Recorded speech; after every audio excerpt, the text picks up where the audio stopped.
కాంగ్రెస్ అధికారంలోకి రావడంతో క్షేత్రస్థాయిలో రాజకీయ పరిణామాలు మారుతున్నాయి. భువనగిరి మున్సిపాలిటీని కాంగ్రెస్ పార్టీ కైవసం చేసుకుంది.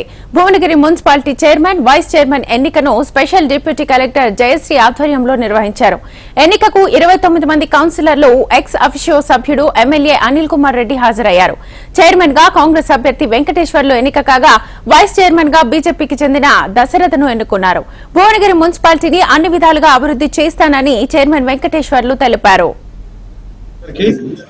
భువనగిరి మున్సిపాలిటీ మరి చైర్పర్సన్, మున్సిపల్ చైర్మన్ గా ఎన్నిక జరగడం, మరి అంతకుముందు నెల అవిశ్వాసం నెగ్గి మరి ఎన్నిక అనివార్యం కావడం, మరి ఈరోజు ఎన్నిక జరగడం ఒక 11 నెలల ముందు సమయమే ఉన్నది.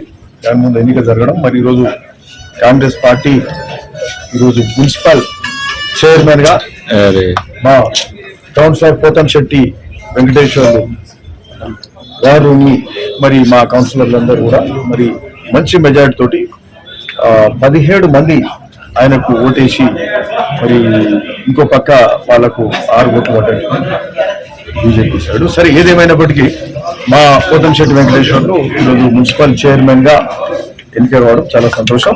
ఎందుకంటే భువనగిరి మున్సిపల్ చైర్మన్ కావాలని చాలా మందికి ఒక వాళ్ళకు ఆశయం లాగా ఉంటుంది. సో ఆశయం సాధించుకున్నారు.